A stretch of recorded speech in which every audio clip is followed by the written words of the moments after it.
تجلی نور صبحان خوش آمدیم، آینه داره الرحمن خوش آمدیم. مدینه با تو غرق شور و شادی است، قبله هفتم یا سلطان خوش آمدی. نور چشمان مرتضا با تو روشن گشت فضا. امشب همراه زائران بر لب دارم من این نوا. اللهم صل علی علی ابن موسی الرضا.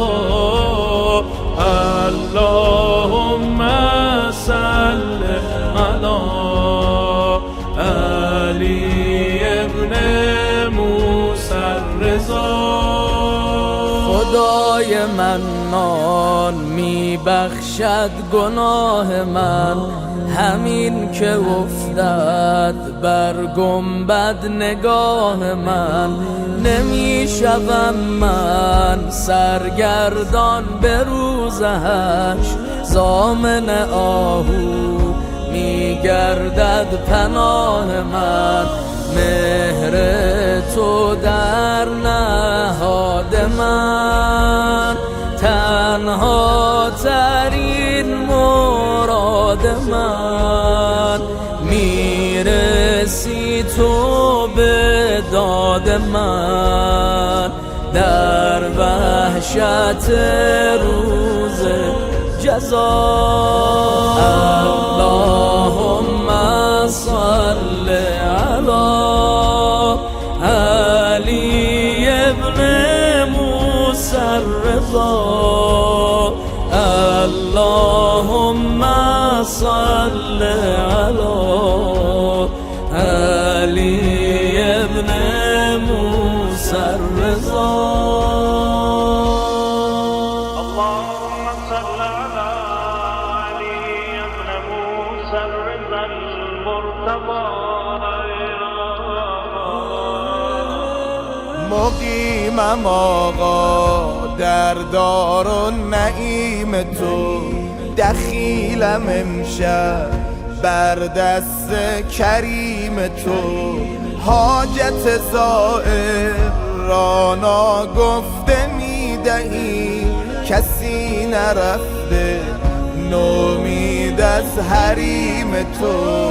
بر درد عالم مرهمی، سلطان کل عالمی. با تو نمیماند غمی، با تو شوم حاجت روا. اللهم صل علی علی ابن موسی الرضا.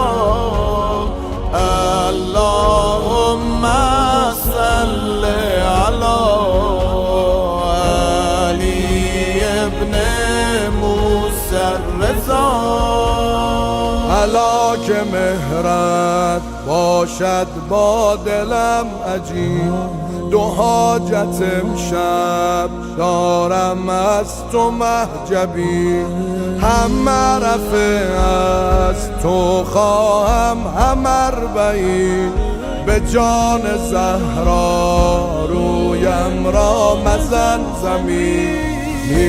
میگویم بازد شور و شک به عشق شاه عالمک. ذکر یا رضا یا حسین، از مشهد تا کرب و بلا. اللهم صل علی علی ابن موسی اللهم صل على